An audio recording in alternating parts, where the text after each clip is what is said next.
কয়েকদিন ধরে সিলেটে জেঁকে বসেছে শীত। দিনভর ঘন কুয়াশায় ঢেকে থাকায় চারপাশ, সঙ্গে বইছে মৃদু শৈত্যপ্রবাহ। এ বিষয়ে বিস্তারিত জানাতে সিলেট মহানগরীর জেল রোড এলাকা থেকে সরাসরি যুক্ত হচ্ছেন প্রতিনিধি কামরুল ইসলাম মাহি। মাহি, আমাদের জানাবেন শীতের আবহাওয়া কেমন দেখছেন সেখানে?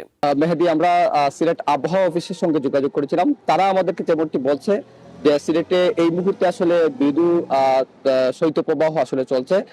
আজকেও সিলেটের তাপমাত্রা 10 ডিগ্রি সেলসিয়াস রয়েছে এবং গতকালকে সিলেটের যে তাপমাত্রা রেকর্ড করা হয়েছে সেটি আসলে চলতি চলতি শীত মৌসুমের সর্বনিম্ন তাপমাত্রা আসলে রেকর্ড করা হয়েছে। এবং আপনাকে জানিয়ে রাখি, আজ যদিও শুক্রবার ছুটির দিন, তারপরেও কিন্তু সিলেট মহানগরীর বিভিন্ন জায়গায় আমরা দেখেছি যান চলাচল কম রয়েছে শীতের কারণে, এবং মানুষের যে স্বাভাবিক চলাচল সেটিও কিন্তু অনেকাংশেই কম।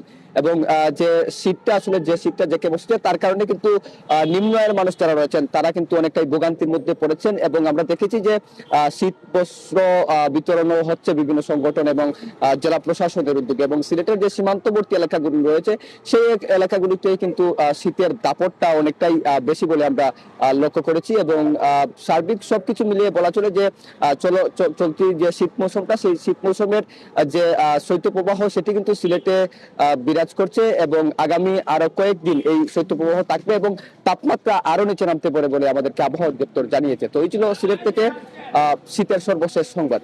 মেহেদী।